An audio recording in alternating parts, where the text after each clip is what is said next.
hate white people. All of them. Every last iota of a cracker, I hate him. We didn't come out here to play today.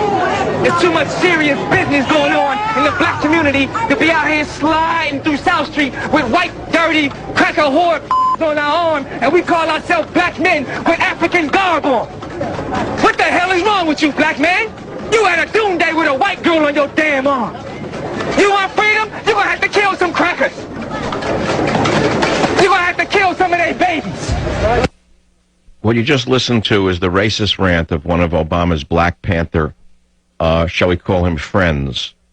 Now, why do I say one of Obama's friends? Because these Black Panthers are the same Black Panthers who intimidated voters during the election and who have been protected by Obama's affirmative action appointee to the Justice Department named Eric Holder. You see, Eric Holder has dropped the case against the Black Panthers who threatened and intimidated voters during the 2008 election. It's on the videotape, by the way. Now, I've told you before how these racists are being protected by the Obama administration, and the question is, why would he protect the Black Panthers? The answer is because the Black Panthers are doing Obama's dirty work for him. They're intimidating people in the street. But why is this important today if it occurred in 2008? Because this tape that I just played for you shows you beyond a reasonable doubt who this man is and how dangerous he is, and ties into the fact that the Justice Department is protecting him. Now, if you're shocked by what he said, you shouldn't be. You should not be. Because I've told you what Obama has been meaning to do since he began.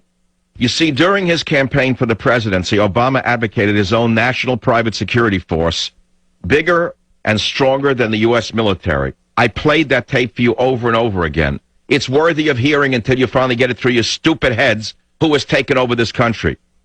But who would form this corps, this private national security force, the new SA or SS for Obama? Who would it be? Who better than the Black Panthers to form the loyal corps of his new SA? Obama seems to enjoy associations with leftist extremists and Marxist radicals who have had backgrounds as street thugs. We don't have to look any further than this tape, or Obama's affiliation with people such as former Green Job czar Van Jones, who harassed the police in San Francisco and Oakland before Obama invited him to the White House. So don't be shocked that Obama ordered Eric Holder to drop the charges against these racist Black Panther radicals, because step by step Obama is pulling us closer to a complete dictatorship. I want you to listen again. Many of you are stunned by what you heard. What you're about to hear again is a tape recording of one of the Black Panthers who was engaged in voter intimidation during the 2008 election. The Justice Department refuses to prosecute the case. And yet here is what he said in the street. Play it again. I hate white people. All of them. Every last iota of a cracker, I hate him. We didn't come out here to play today. There's too much serious business going on in the black community to be out here sliding through South Street with white, dirty, cracker whore on our arm, and we call ourselves black men with African garb on. What the hell is wrong with you, black man? You had a doom day with a white girl on your damn arm. You want freedom? You're gonna have to kill some crackers. You're gonna have to kill some of their babies. So there it is. That's one of Obama's friends being protected by our new Justice Department under Eric Holder.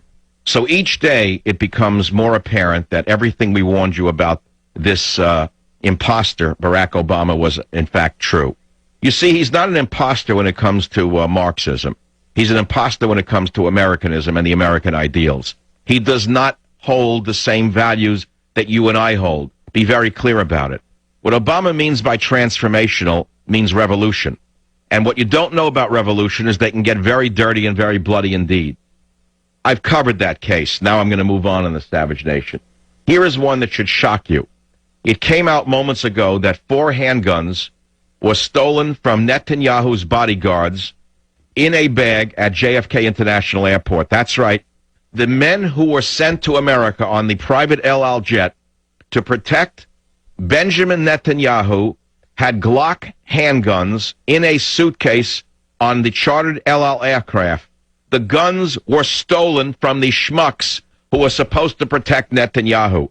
Now, the question is, why would bodyguards for Netanyahu give up their guns on arrival in New York? That's number one.